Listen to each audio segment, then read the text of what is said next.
नमस्कार. आज आपण बघणार आहे जापनीज फ्राईज कसे बनवायचे. तर त्यासाठी मी इथं काही बटाटे कुकरला उकळून घेतले होते आणि त्याची साल काढून टाकली. तर आता मी हे बटाटे किसणीवरती किसून घेत आहेत, म्हणजे हे चांगले मऊ किसल्या जातील त्यासाठी. तर आता संपूर्ण बटाटे किसून झाले आहे. तर यामध्ये आपण ॲड करणार आहे कॉर्नफ्लोअर.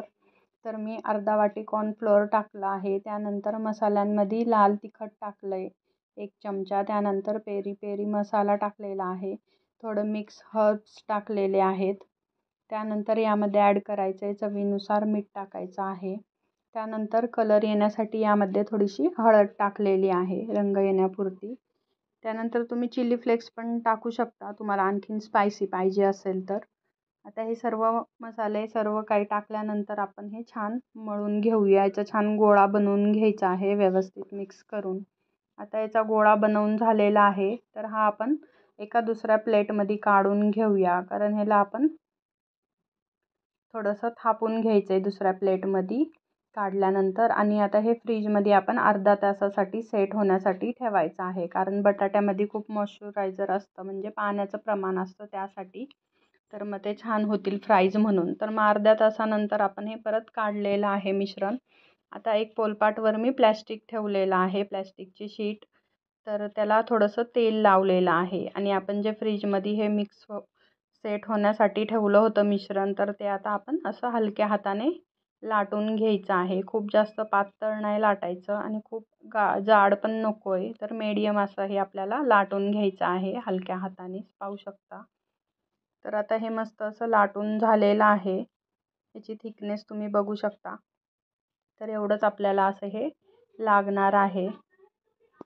तर आता हे आपण चाकूच्या मदतीने कट करून घेऊया लाटून झाल्यानंतर. तर चाकूच्या मदतीने ह्याचे असे मीडियम आकाराचे असे फ्राईज आपण बनवत आहे. जसे फ्रेंच फ्राईज लहान असतात, तर हे थोडे मोठे असतात.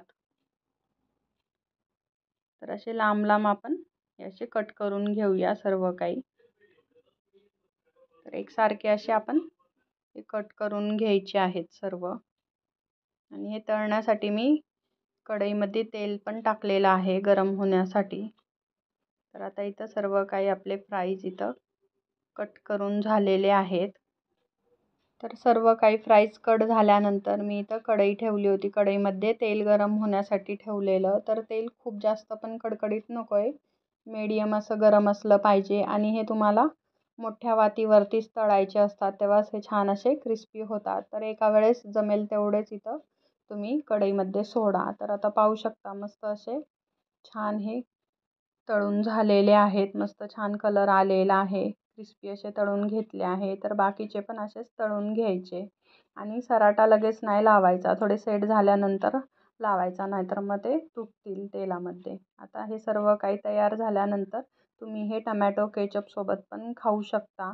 तुम्हाला तोडून पण दाखवते. आतून छान असे मस्त शिजले आहे आणि बाहेरून असे क्रिस्पी झाले आहे. रेसिपी आवडली असेल तर लाईक शेअर करा आणि चॅनलला सबस्क्राईब करायला विसरू नका.